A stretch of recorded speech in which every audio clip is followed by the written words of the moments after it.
Adventure 12. The Adventure of the Abbey Grange. It was on a bitterly cold and frosty morning towards the end of the winter of '97 as I was awakened by a tugging at my shoulder. It was Holmes. The candle in his hand shone upon his eager, stooping face, and told me at a glance that something was amiss. "Come, Watson, come," he cried. "The game is afoot. Not a word. Into your clothes and come." 10 minutes later we were both in a cab and rattling through the silent streets on our way to Charing Cross station. The first faint winter's dawn was beginning to appear, and we could dimly see the occasional figure of an early workman as he passed us, blurred and indistinct in the opalescent London reek. Holmes nestled in silence into his heavy coat, and I was glad to do the same, for the air was most bitter, and neither of us had broken our fast. It was not until we had consumed some hot tea at the station and taken our places in the Kentish train that we were sufficiently thawed, he to speak and I to listen. Holmes drew a note from his pocket and read aloud. "Abbey Grange, Marsham, Kent, 3:30 a.m. My dear Mr. Holmes, I should be very glad of your immediate assistance in what promises to be a most remarkable case. It is something quite in your line. Except for releasing the lady, I will see that everything is kept exactly as I have found it. But I beg you not to lose an instant, as it is difficult to leave Sir Eustace here. Yours faithfully, Stanley Hopkins." Hopkins has called me in 7 times, and on each occasion his summons has been entirely justified, said Holmes. "I fancy that every one of his cases has found its way into your collection, and I must admit, Watson, that you have some power of selection which atones for much of which I deplore in your narratives. Your fatal habit of looking at everything from the point of view of a story instead of as a scientific exercise has ruined what might have been an instructive and even classical series of demonstrations. You slur over work of the utmost finesse and delicacy in order to dwell upon sensational details which may excite, but cannot possibly instruct the reader." "Why do you not write them yourself?" I said with some bitterness. "I will, my dear Watson, I will. At present I am, as you know, fairly busy, but I propose to devote my declining years to the composition of a textbook which shall focus the whole art of detection into one volume. Our present research appears to be a case of murder." "You think this Sir Eustace is dead, then?" "I should say so. Hopkins's writing shows considerable agitation, and he is not an emotional man. Yes, I gather there has been some violence, and that the body is left for our inspection. A mere suicide would not have caused him to send for me. As to the release of the lady, it would appear that she has been locked in her room during the tragedy. We are moving in high life, Watson. Crackling paper, E.B., monogram, coat of arms, picturesque address. I think that friend Hopkins will live up to his reputation, and that we shall have an interesting morning. The crime was committed before 12 last night." "How can you possibly tell?" "By an inspection of the trains, and by reckoning the time. The local police had to be called in. They had to communicate with Scotland Yard. Hopkins had to go out, and he in turn had to send for me. All that makes a fair night's work. Well, here we are at Chislehurst Station, and we shall soon set our doubts at rest." A drive of a couple of miles through narrow country lanes brought us to a park gate, which was opened for us by an old lodge-keeper whose haggard face bore the reflection of some great disaster. The avenue ran through a noble park, between lines of ancient elms, and ended in a low, widespread house, pillared in front after the fashion of Palladio. The central part was evidently of a great age, and shrouded in ivy, but the large windows showed that modern changes had been carried out, and one wing of the house appeared to be entirely new. The useful figure and alert, eager face of Inspector Stanley Hopkins confronted us in the open doorway. "I'm very glad you've come, Mr. Holmes, and you too, Dr. Watson. But indeed, if I'd my time over again, I should not have troubled you. For since the lady's come to herself, she has given so clear an account of the affair that there's not much left for us to do. Remember that Lewisham gang of burglars? What, the three Randalls? Exactly, the father and two sons. It's their work, I've no doubt of it. They did a job at Sydenham a fortnight ago, and were seen and described. Rather cool to do another so soon and so near. But it is they, beyond all doubt. It's a hanging matter this time. Sir Eustace is dead, then? Yes, his head was knocked in with his own poker. Sir Eustace Brackenstall, the driver tells me. Exactly. One of the richest men in Kent. Lady Brackenstall is in the morning room. Poor lady. She's had a most dreadful experience. She seemed half dead when I first saw her. I think you'd best see her and hear her account of the facts. Then we'll examine the dining room together. Lady Brackenstall was no ordinary person. Seldom have I seen so graceful a figure, so womanly a presence, and so beautiful a face. She was a blonde, golden-haired, blue-eyed, and would no doubt have had the perfect complexion which goes with such colouring, had not her recent experience left her drawn and haggard. Her sufferings were physical as well as mental, for over one eye rose a hideous plum-coloured swelling, which her maid, a tall, austere woman, was bathing assiduously with vinegar and water. The lady lay back exhausted upon her couch, but her quick, observant gaze as we entered the room, and the alert expression of her beautiful features, showed that neither her wits nor her courage had been shaken by her terrible experience. She was enveloped in a loose dressing gown of blue and silver, but a black sequin-covered dinner dress lay upon the couch beside her.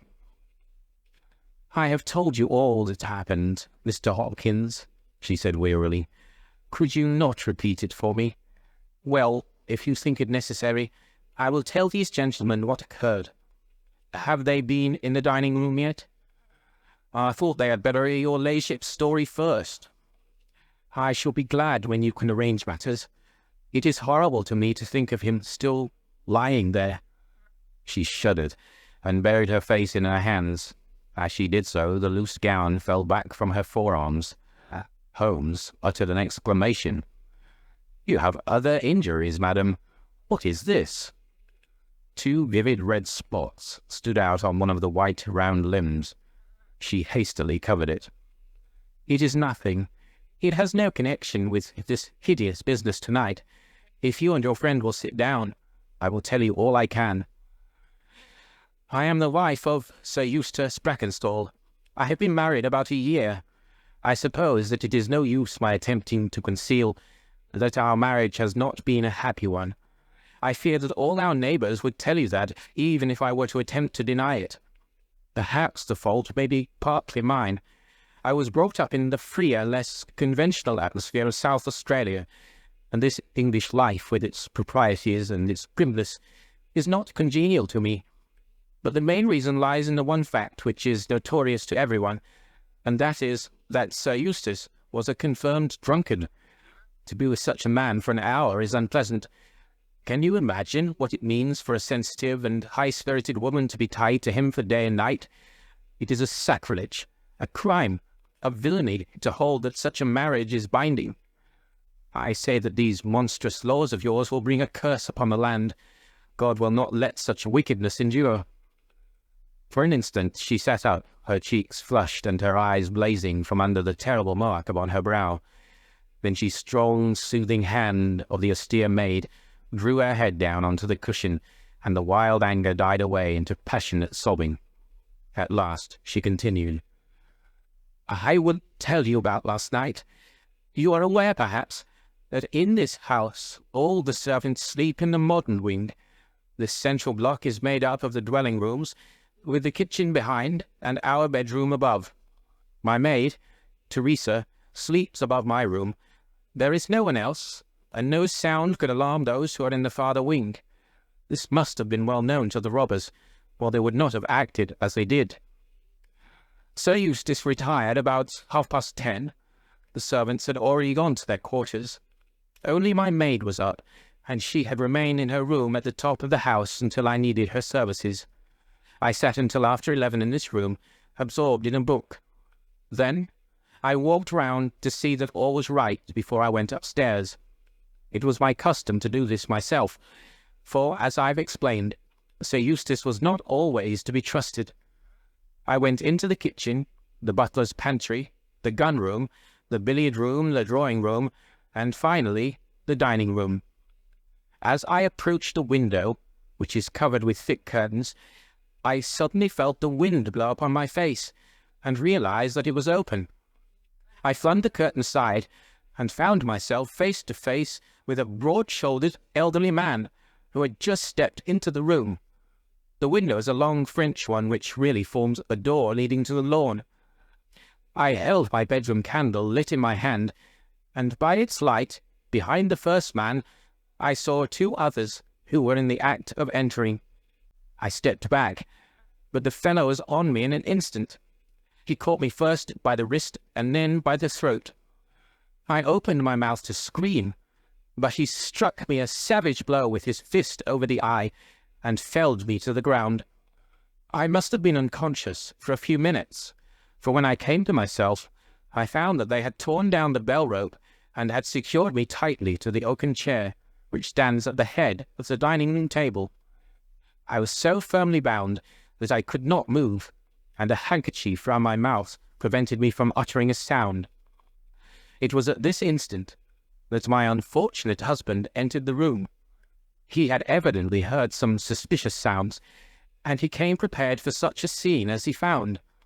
He was dressed in nightshirt and trousers, with his favourite blackthorn cudgel in his hand. He rushed at the burglars, but another, it was an elderly man, stooped, picked the poker out of the grate, and struck him a horrible blow as he passed.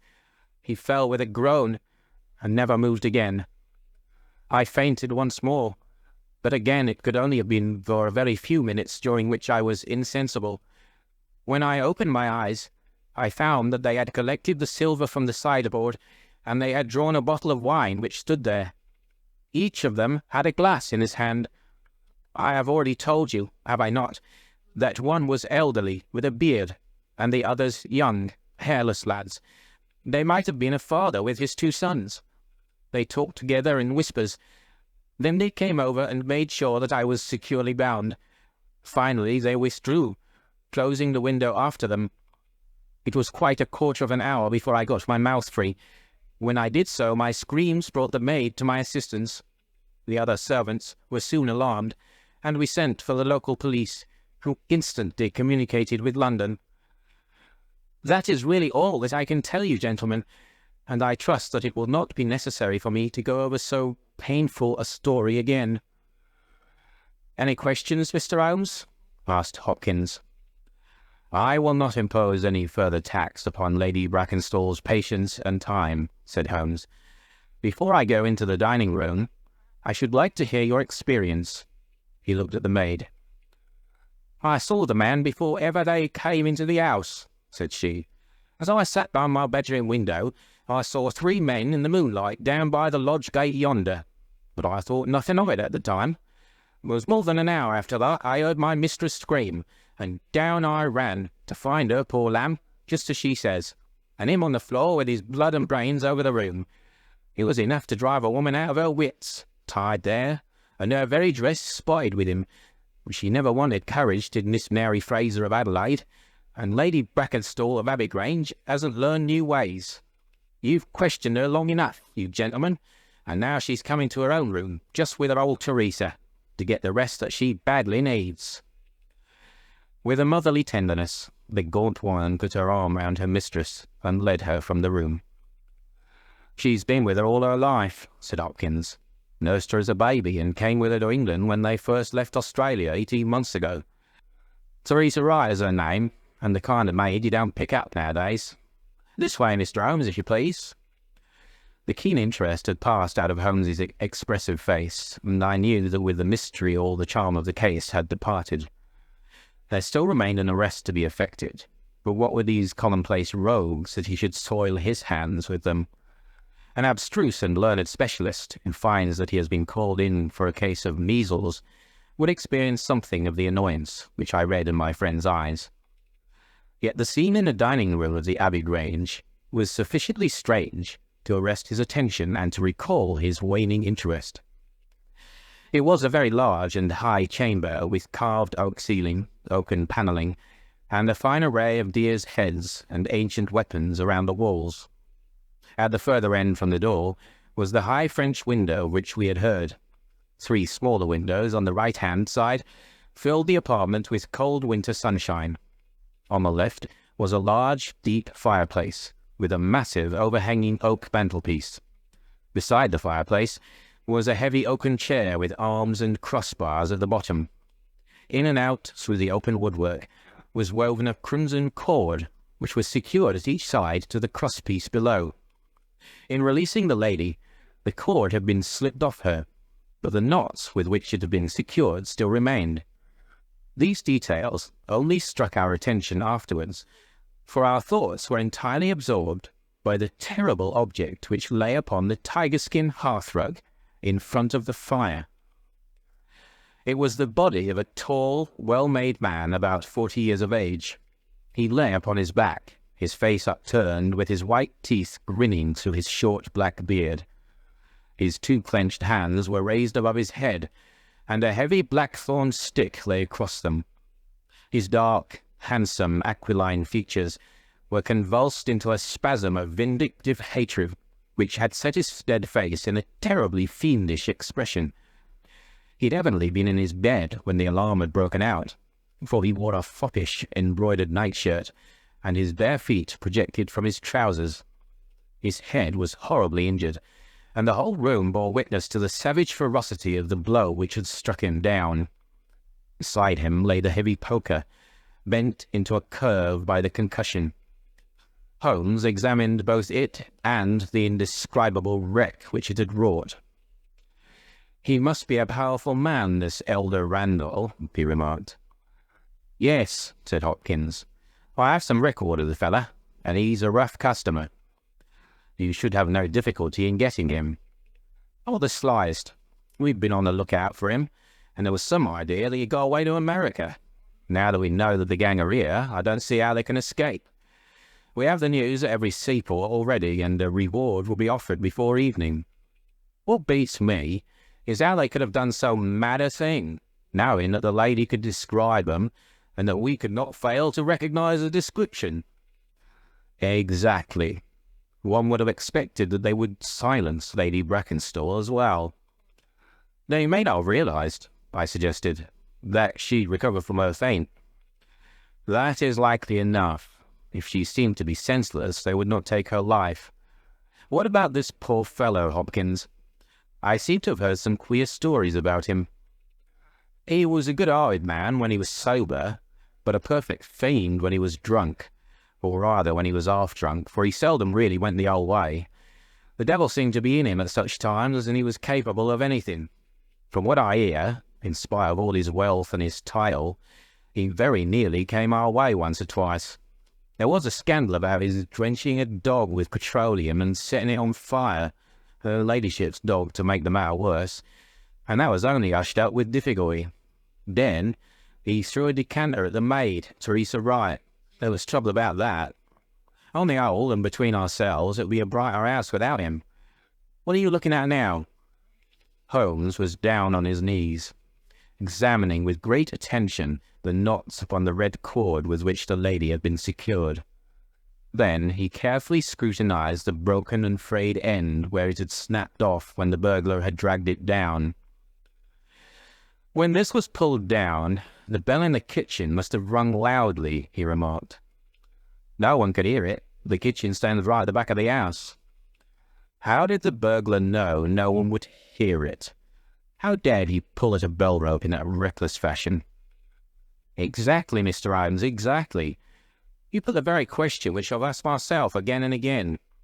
There can be no doubt that this fellow must have known the house and its habits. He must have perfectly understood that the servants would all be in bed at that comparatively early hour, and that no one could possibly hear a bell ring in the kitchen. Therefore, he must have been in close league with one of the servants. Surely that is evident.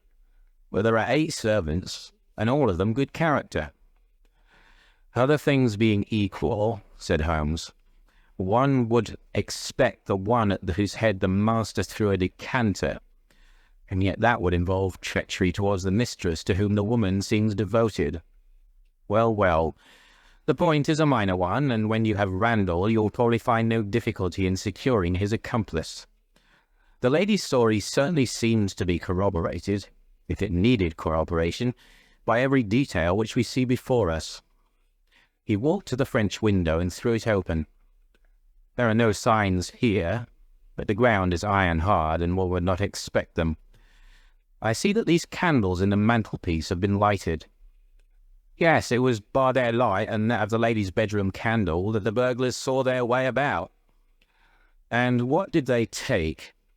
Well, they didn't take much, only half a dozen articles of plate off the sideboard.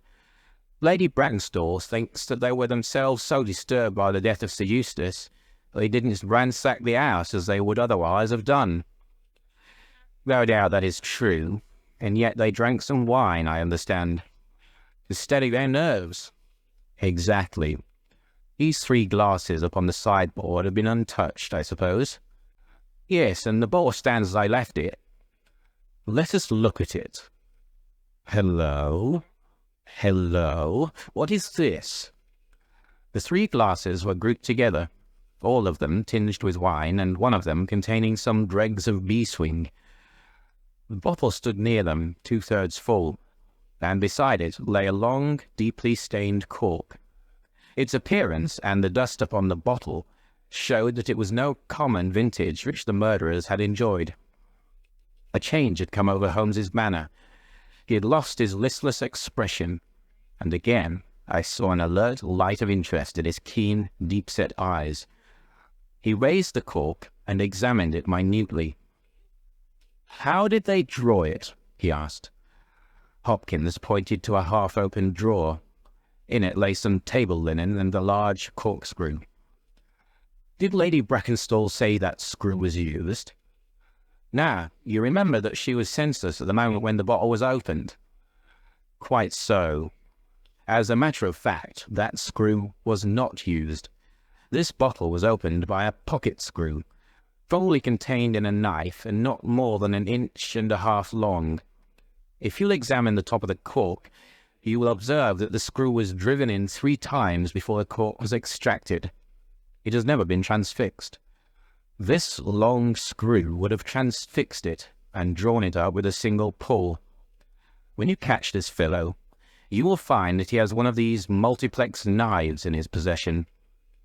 "Excellent," said Hopkins. "But these glasses do puzzle me, I confess. Lady Brackenstall actually saw the 3 men drinking, did she not?" "Yes, she was clear about that." "Then there is an end of it. What more is to be said? And yet you must admit that the 3 glasses are very remarkable, Hopkins." "What? You see nothing remarkable?" "Well, well, let it pass. Perhaps, when a man has special knowledge and special powers like my own, it rather encourages him to seek a complex explanation when a simpler one is at hand.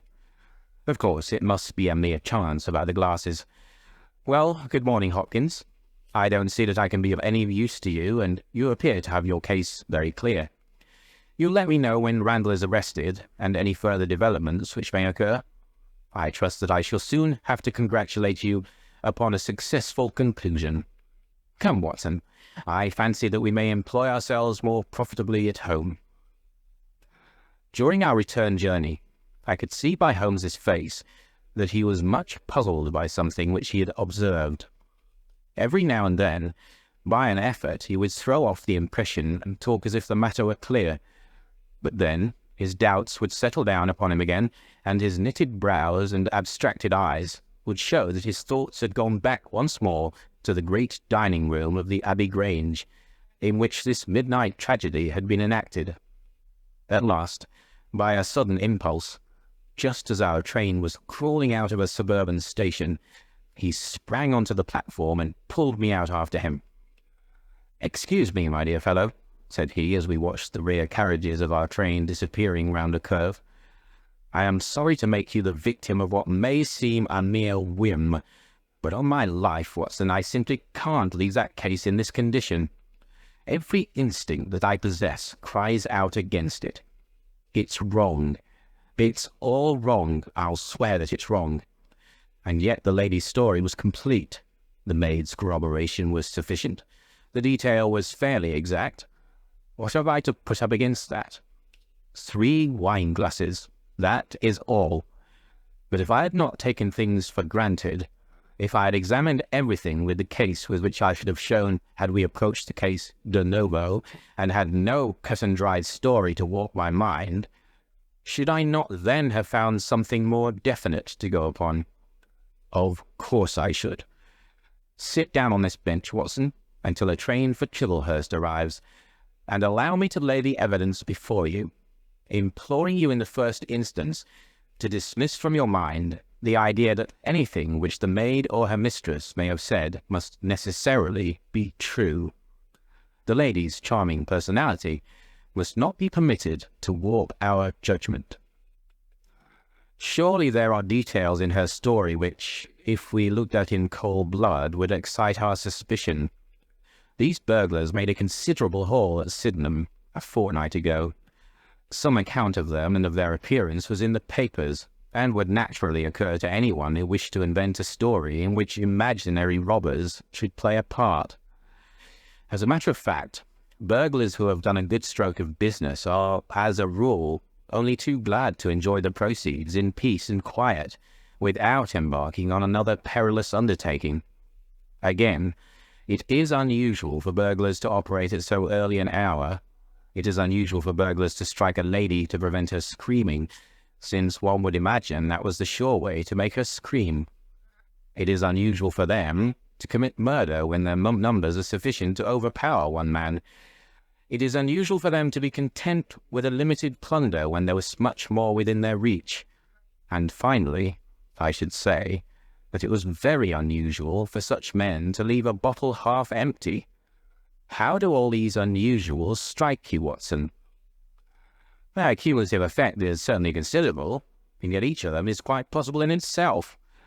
The most unusual thing of all, as it seems to me, is that the lady should be tied to the chair. Well, I am not so clear about that, Watson, for it is evident that they must either kill her or else secure her in such a way that she could not give immediate notice of their escape. But at any rate, I have shown, have I not, that there is a certain element of improbability about the lady's story. And now, on the top of this, comes the incident of the wine glasses. What about the wine glasses? Can you see them in your mind's eye? I see them clearly. We are told that 3 men drank from them. Does that strike you as likely? Why not? There was wine in each glass. Exactly. But there was beeswing only in 1 glass. You must have noticed that fact. What does that suggest to your mind? The last glass filled will be most likely to contain beeswing? Not at all. The bottle was full of it, and it is inconceivable that the first 2 glasses were clear and the third heavily charged with it. There are 2 possible explanations, and only 2. One is that after the second glass was filled, the bottle was violently agitated, and so the third glass received the beeswing. That does not appear probable. No, I'm sure that I'm right. What then do you suppose? That only 2 glasses were used, and that the dregs of both were poured into a third glass, so as to give the false impression that 3 people had been here. In that way all the beeswing would be in the last glass, would it not? Yes, I am convinced that this is so. But if I've hit upon the true explanation of this one small phenomenon, then in an instant the case rises from the commonplace to the exceedingly remarkable, for it can only mean that Lady Brackenstall and her maid have deliberately lied to us, that not one word of their story is to be believed, that they have some very strong reason for covering the real criminal, and that we must construct our case for ourselves without any help from them. That is the mission which now lies before us. And here, Watson, is the Sydenham train. The household at the Abbey Grange were much surprised at our return, but Sherlock Holmes, finding that Stanley Hopkins had gone off to report to headquarters, took possession of the dining room, locked the door upon the inside, and devoted himself for 2 hours to one of those minute and laborious investigations which formed a solid basis on which his brilliant edifices of deduction were reared. Seated in a corner like an interested student who observes the demonstration of his professor, I followed every step of that remarkable research. The window, the curtains, the carpet, the chair, the rope, each in turn was minutely examined and duly pondered. The body of the unfortunate baronet had been removed, and all else remained as we had seen it in the morning. Finally, to my astonishment, Holmes climbed up onto the massive mantelpiece. Far above his head hung the few inches of red cord which were still attached to the wire. For a long time he gazed upward at it, and then in an attempt to get nearer to it he rested his knee upon a wooden bracket on the wall. This brought his hand within a few inches of the broken end of the rope, but it was not this so much as the bracket itself which seemed to engage his attention. Finally, he sprang down with an ejaculation of satisfaction. "It's all right, Watson," said he. "We have got our case, one of the most remarkable in our collection. But dear me, how slow-witted I have been, and how nearly I have committed the blunder of my lifetime. Now I think that, with a few missing links, my chain is almost complete. You've got your men?" "Man, Watson, man. Only one, but a very formidable person, strong as a lion. Witness the blow that bent that poker. 6'3" in height, active as a squirrel, dexterous with his fingers, finally remarkably quick-witted, for this whole ingenious story is of his concoction. Yes, Watson, we have come upon the handiwork of a very remarkable individual, and yet, in that bell rope, he has given us a clue which should not have left us a doubt." "Where was the clue?" "Well, if you were to pull down a bell rope, Watson, where would you expect it to break? Surely at the spot where it is attached to the wire. Why should it break 3 inches from the top, as this one has done?" "Because it's frayed there?" "Exactly. This end, which we can examine, is frayed. He was cunning enough to do that with his knife. But the other end is not frayed. You could not observe that from here, but if you were on the mantelpiece you would see that it is cut clean off without any mark of fraying whatever. You can reconstruct what occurred. The man needed the rope. He would not tear it down for fear of giving the alarm by ringing the bell. What did he do? He sprang up on the mantelpiece, could not quite reach it, put his knee on the bracket, you will see the impression in the dust, and so got his knife to bear upon the cord. I could not reach the place by at least 3 inches, from which I infer that he's at least 3 inches a bigger man than I. Look at that mark upon the seat of the oaken chair. What is it?" "Blood." "Undoubtedly it is blood. This alone puts the lady's story out of court. If she was seated on the chair when the crime was done, how come the mark? No, she was placed in the chair after the death of her husband. I'll wager that the black dress shows a corresponding mark to this. We have not yet met our Waterloo, Watson, but this is our Marengo, for it begins in defeat and ends in victory. I should like now to have a few words with the nurse Teresa. We must be wary for a while, if we are to get the information which we want." She was an interesting person, this stern Australian nurse, taciturn, suspicious, ungracious.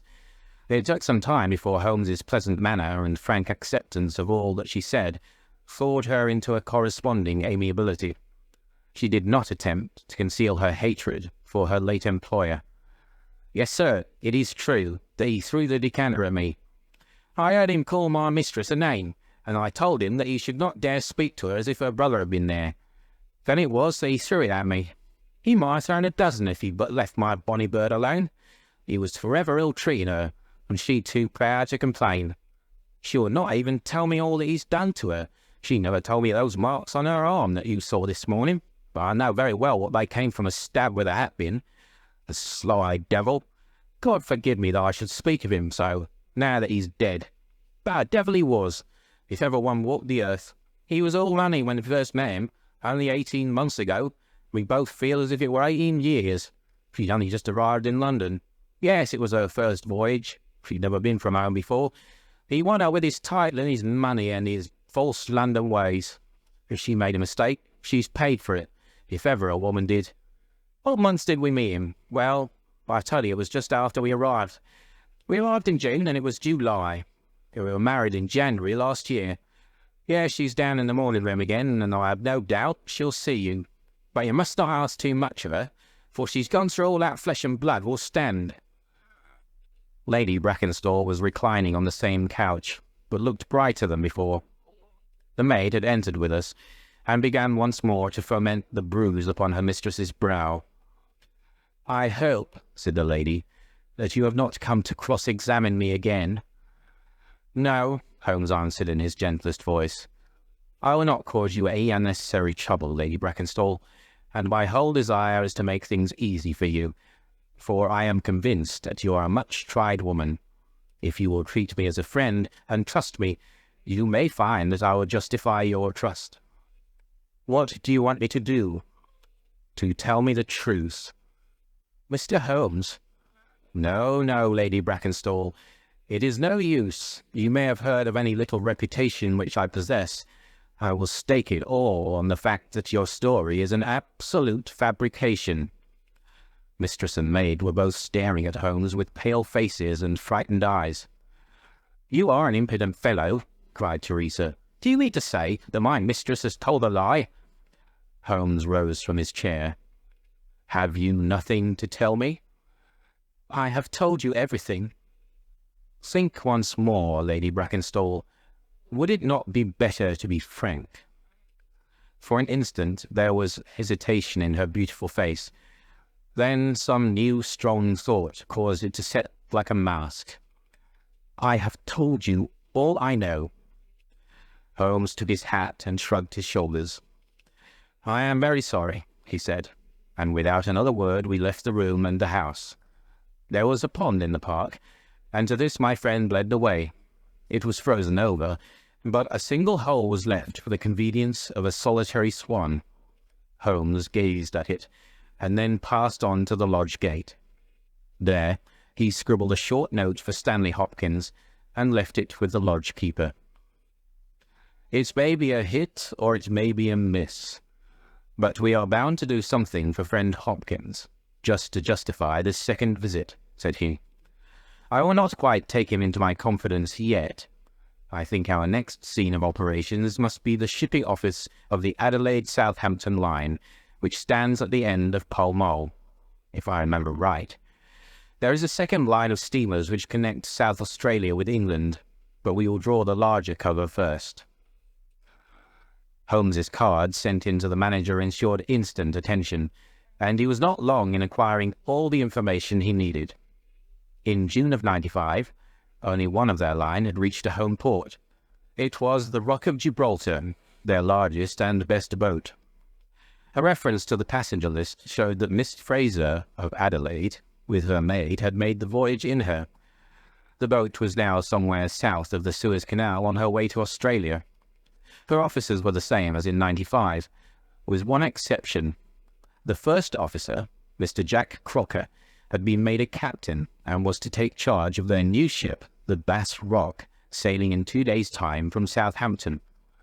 He lived at Sydenham, but he was likely to be in that morning for instructions if we cared to wait for him. No, Mr. Holmes had no desire to see him, but would be glad to know more about his record and character. His record was magnificent. There was not an officer in the fleet to touch him. As to his character, he was reliable on duty, but a wild, desperate fellow off the deck of his ship, hot-headed, excitable, but loyal, honest, and kind-hearted. That was the pith of the information with which Holmes left the office of the Adelaide-Southampton Company. Thence he drove to Scotland Yard, but instead of entering, he sat in his cab with his brows drawn down, lost in profound thought. Finally, he drove round to the Charing Cross telegraph office, sent off a message, and then, at last, we made for Baker Street once more. "No, I couldn't do it, Watson," said he as we re-entered our room. "Once that warrant was made out, nothing on earth would save him. Once or twice in my career, I feel that I have done more real harm by my discovery of the criminal than ever he had done by his crime. I have learned caution now, and I had rather play tricks with the law of England than with my own conscience. Let us know a little more before we act." Before evening, we had a visit from Inspector Stanley Hopkins. Things were not going very well with him. "I believe you are a wizard, Mr. Holmes. I really do sometimes think that you have powers that are not human. Now, how on earth could you know that the stolen silver was at the bottom of that pond?" "I didn't know." "But you told me to examine it." "You got it then?" "Yeah, I got it." "I am very glad if I've helped you." "But you haven't helped me. You've made the affair more difficult. What sort of burglars are they who steal silver and then throw it in the nearest pond?" "It was certainly rather eccentric behaviour. I was merely going on the idea that if the silver had been taken by persons who did not want it, who merely took it for a blind, as it were, then they would naturally be anxious to get rid of it." "But why should such an idea cross your mind?" "Well, I thought it was possible when they came out through the French window. There was the pond with one tempting little hole in the ice right in front of their noses. Could there be a better hiding place?" "Ah, a hiding place. That's better," cried Stanley Hopkins. Yeah, I see it all now. It was early. There were folk upon the roads. They were afraid of being seen with the silver, so they sank it in the pond, intending to return for it when the coast was clear." "Excellent, Mr. Holmes. That's better than your idea of a blind." "Quite so. You have got an admirable theory. I have no doubt that my own ideas were quite wild, but you must admit that they have ended in discovering the silver." "Yes, sir, yes. It was all your doing. But I've had a bad setback." "A setback?" "Yes, Mr. Holmes. The Randall gang were arrested in New York this morning." "Dear me, Hopkins, that is certainly rather against your theory that they committed a murder in Kent last night." "It is fatal, Mr. Holmes. Absolutely fatal. Still, there are other gangs of three besides the Rambles, or there may be some new gang of which the police have never heard." "Quite so. It is perfectly possible. What, are you off?" "Yes, Mr. Holmes. There's no rest for me until I've got to the bottom of the business." "I suppose you have no hint to give me?" "I have given you one." "Which?" "Well, I suggested a blind." "But why, Mr. Holmes, why?" That's the question, of course. But I commend the idea to your mind. You might possibly find that there was something in it. You won't stop for dinner? Well, goodbye, and let us know how you get on." Dinner was over, and the table cleared before Holmes alluded to the matter again. He had lit his pipe and held his slippered feet to the cheerful blaze of the fire. Suddenly, he looked at his watch. "I expect developments, Watson." "When?" "Now. Within a few minutes. I dare say you thought I acted rather badly to Stanley Hopkins just now." "I trust your judgment." "A very sensible reply, Watson. You must look at it this way. What I know is unofficial. What he knows is official. I have the right to private judgment, but he has none. He must disclose all, or he is a traitor to his service. In a doubtful case, I would not put him in so painful a position, and so I reserve my information until my own mind is clear upon the matter." "But when will that be?" "The time has come. You will now be present at the last scene of a remarkable little drama." There was a sound upon the stairs, and our door was opened to admit as fine a specimen of manhood as ever passed through it. He was a very tall young man, golden-moustached, blue-eyed, with a skin which had been burned by tropical suns, and a springy step which showed that the huge frame was as active as it was strong. He closed the door behind him, and then he stood with clenched hands and heaving breast, choking down some overmastering emotion. "Sit down, Captain Crocker. You got my telegram?" "I got your telegram, and I came at the hour you said. I heard you'd been down to the office. There's no getting away from you. Let's hear the worst. What are you going to do with me? Arrest me? Speak out, man. You can't sit there and play with me like a cat with a mouse." "Give him a cigar," said Holmes. "Bite on that, Captain Crocker. And don't let your nerves run away with you. I should not sit here smoking with you if I thought that you were a common criminal. You may be sure of that. Be frank with me and we may do some good. Play tricks with me and I'll crush you. What do you wish me to do?" "To give me a true account of all that happened at the Abbey Grange last night.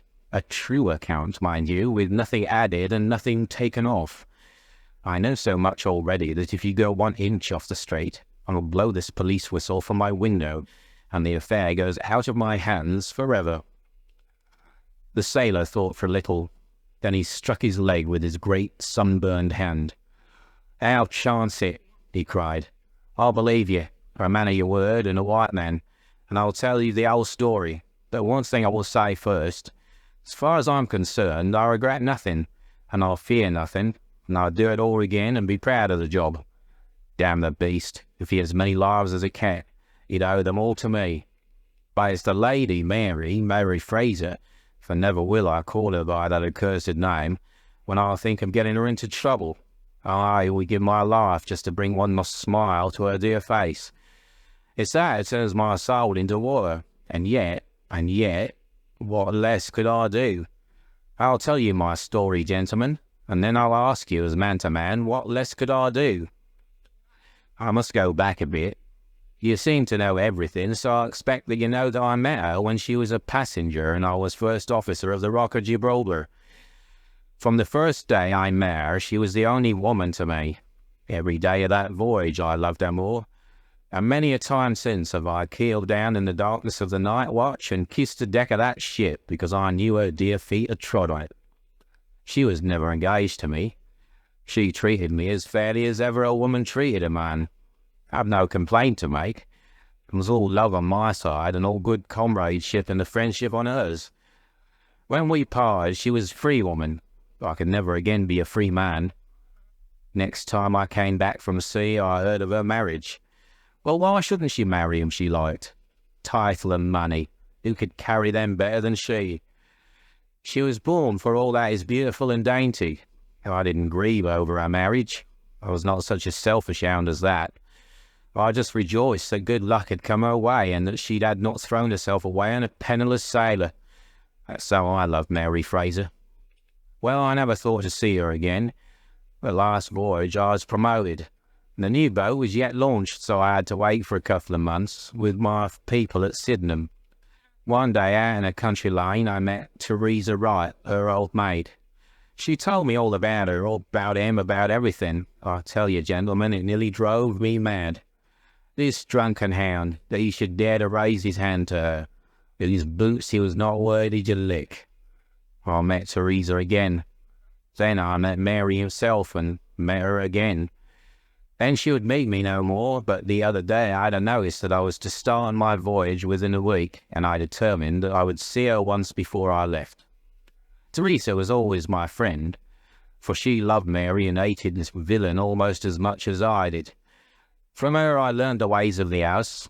Mary used to sit up reading in her own little room downstairs. I crept round there last night and scratched at the window. At first she would not open to me, but in her heart I know that now she loves me, and she could not leave me in the frosty night. She whispered to me to come round to the big front window, and I found it open before me, so as to let me into the dining room. Again I heard from her own lips things that made my blood boil, and again I cursed this brute who mishandled the woman I loved. Well, gentlemen, I was standing with her just inside the window, in all innocence as God is my judge, when he rushed like a madman into the room, called her the vilest name that a man could use to a woman, and welted her across the face with the stick he had in his hand.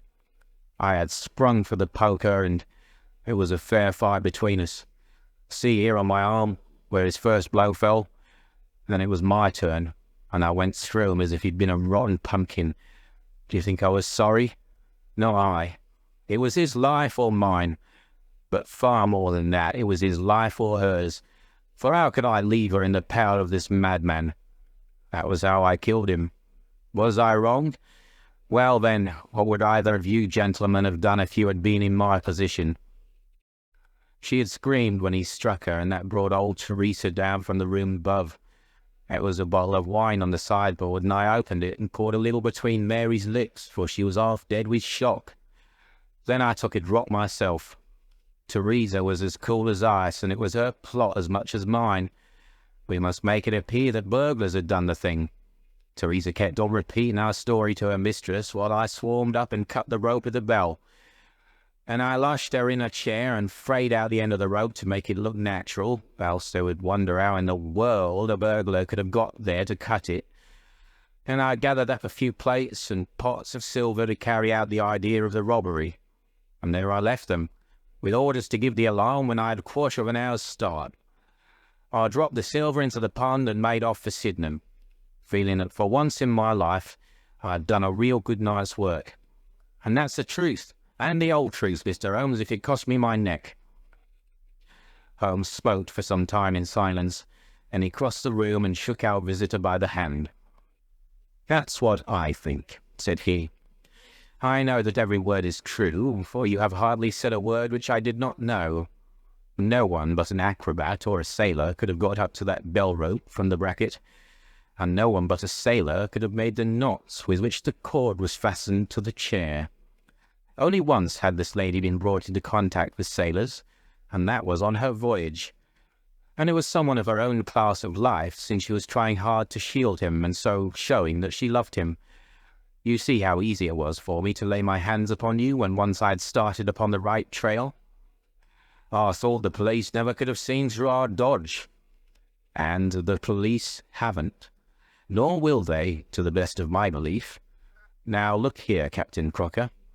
This is a very serious matter, though I am willing to admit that you acted under the most extreme provocation to which any man could be subjected.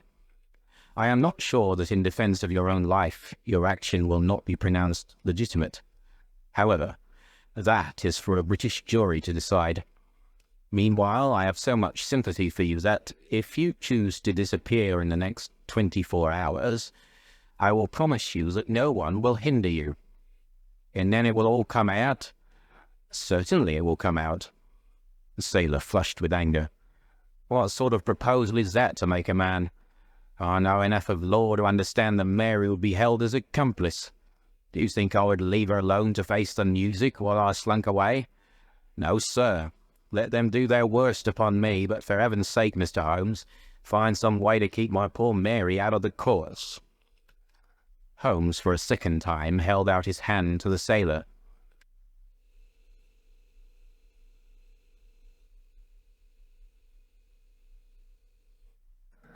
I was only testing you, and you ring true every time. Well, it is a great responsibility that I take upon myself, but I have given Hopkins an excellent hint, and if he can't avail himself of it, I can do no more. See here, Captain Crocker, we'll do this in due form of law. You are the prisoner. Watson, you are a British jury, and I never met a man who was more eminently fitted to represent one. I am the judge. Now, gentlemen of the jury, you have heard the evidence.